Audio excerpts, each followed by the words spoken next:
Alright guys, your 18th iPhone development tutorial. And in the last tutorial, what we did is we finally got our iPhone to rotate and the screen to change appropriately when it did. But check this out. We got some technical issues. You see 1, 2, 3, 4. That's good. But buttons number 5 and 6 are totally off the screen. So you're saying, alright, this is a problem. How do we fix it? Well, you are in luck, my friend, because that's exactly what we're going to be going over in this tutorial. How convenient. So go ahead, iPhone Simulator, quit iPhone Simulator, and hop right back into Interface Builder. And in order to respond to how the objects act when you rotate your iPhone or iPod, here's what you need to go. Go ahead and select any of these objects, and in your attributes panel, see this ruler right here? Go ahead and click that. And these are your size attributes. So even though it says your size attributes, you can go ahead and mess with how your objects are going to get resized when your phone is rotated. So these are pretty much not only size attributes but also rotation attributes as well. So what we are concerned with is not size and position, not alignment, not placement. We're only going to be looking at auto sizing right here. And as you see, by default, it's this little box right here and this is pretty much a preview of how you want your object to act whenever you rotate it. So let's go ahead and understand what all this crap means right here. Well, this inside square, you see this? Any object that you selected, go ahead and select button number 1. This inside square represents whatever object you selected. So see where my cursor is? This inside square now represents my button. So if you're saying, alright, then what the heck does this mean? And yeah. Well, this white space around your object represents the distance from the object to the edge of the screen. So you're saying, alright, this represents your object. All this stuff represents the space from your object to the edge of the screen. And now you're saying, alright, then what the H do these arrows and little eye-shaped crap mean right there?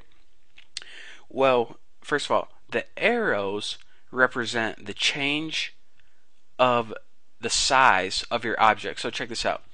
Here's a little preview right here. Here's what happens when you turn your iPhone. As you can see, this box stays in the same place in relation to the top and the left of the screen, and your button doesn't change in size at all. So now let's go ahead and click this arrow up and down, and now you can see this, since this object you clicked it up and down, you now enable resizing of the button up and down. So now if we were to rotate this, the button would grow up and down, and that's not exactly what we want. So now go ahead and click this for fun, left and right, and now you can see if we were to rotate it, the button would automatically grow in size left to right. So I mean, we don't want any of the buttons to grow, so we don't want any of those arrows selected. Now you're saying, alright, I know what these arrows do. These represent the buttons and this represents the ability to change in size. But what the heck do these eye symbols mean? The eye symbols mean the distance from that side of the screen to the object if you want it locked. So go ahead and deselect them all and check it out. Instead of locking that button where it is, it now gets rotated and pretty much moving all over the screen. So if you only want to lock it to the top of the screen, go ahead and click this top one, and now you can see the distance from the top of the screen to the top of the object doesn't move. So if you only want to lock it to the left hand side, go ahead and click the left, and now you see the distance from the left of the button to the left of the screen doesn't move. So this is the very first button. It belongs in the top left corner. That's where we want it. So now what we need to do is basically go through and adjust where we want to lock each button. And by the way, here's a helpful hint. I now selected 2, by the way.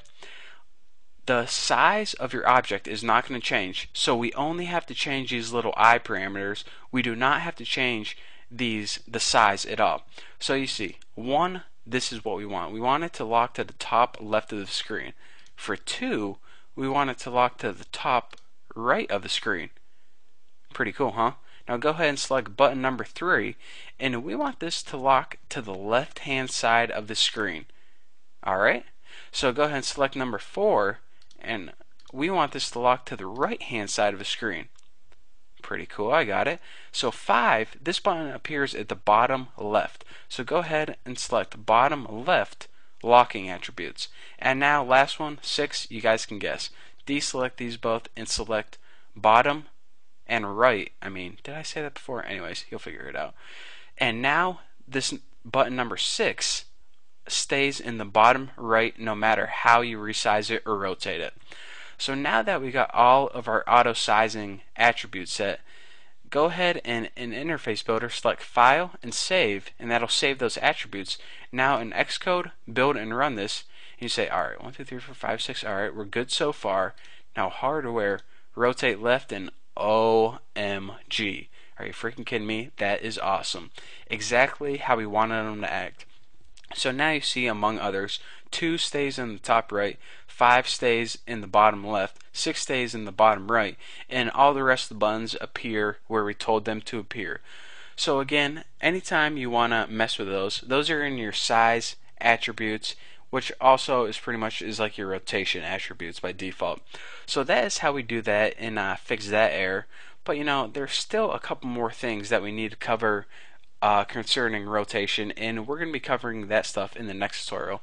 So thank you guys for watching. Don't forget to subscribe, and if you have some extra time, check out my forum. It's pretty cool. Ask me a question or something. So yeah, thanks for watching, and I'll see you next tutorial.